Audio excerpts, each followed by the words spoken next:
بەهۆی کەمبارانی 2 ساڵی ڕابردوو وەزارەتی کشتوکاڵ داوای لە جوتیێرانی هەرێمی کوردستان و بەتایبەت گوندی بانی خێڵان دەکات زەویەکانیان بە برنج دانەچێنن تا ئەوەی ئاوی ناوچەکە بەخەرج نەدرێت.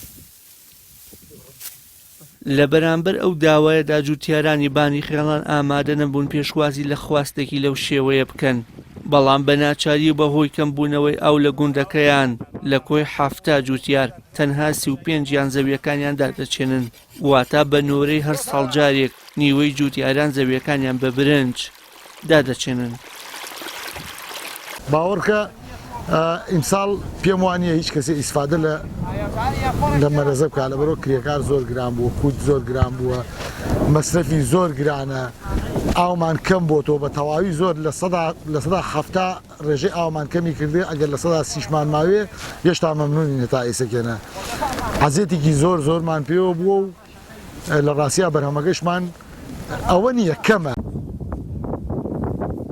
ڕووبەری 60 دۆرم زەوی لە گوندی بانی خێڵان بە برنجدا چێنراوە، بەڵام بەهۆی گرانی تێچووی ئەو بەرهەمە و کەمبوونەوەی ئاو بە ڕێژەی لە سەدا هەفتا لە سنوورەکەیان چاوەڕێ ناکەن بڕشتی برنجی ئەمساڵ وەک پێویست بێت و دەڵێن بەراورد بە ساڵانی ڕابردوو لە 150 تەنەوە بەرهەمیان بۆ 30 تەن کەم دەکات.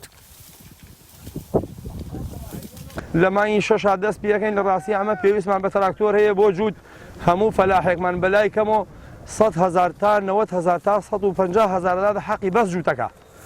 سەعاتێکی جووت 35,000 دینارمان لێ ئەسێنن، 1 سەعات جووتی مەکینە.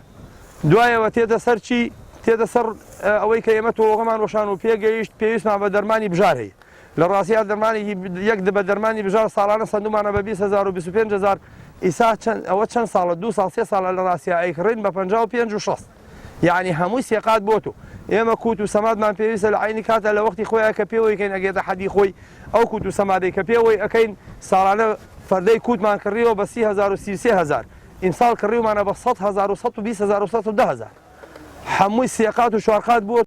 برنجی بانی خێڵان لەسەر ئاستی هەرێمی کوردستان و تەنانەت عێراقیش ناسراوە و خواستێکی تایبەتی هاوڵاتیان و بەکاربەرانی لەسەرا، بەڵام کەمبوونەوەی ئاو مەترسی لەسەر بڕوشت و بەرهەمی برنجی بانی خێڵان جێدەهێڵێت. ئەگەریش جوتیاران هەروە بێ پشتیوانی بمێننەوە و حکومەت پلانێکی کاری بۆ زیادکردنەوەی بەرهەمی برنجی بانی خێڵان نەکات، لە ئایندەیەکی نزیکدا ئەو بەرهەمە گرنگە تەواو کەم دەکات و سەرچاوەیەکی داهاتیش لە دەست دانیشتوانی ناوچەکە دەچێتەوە.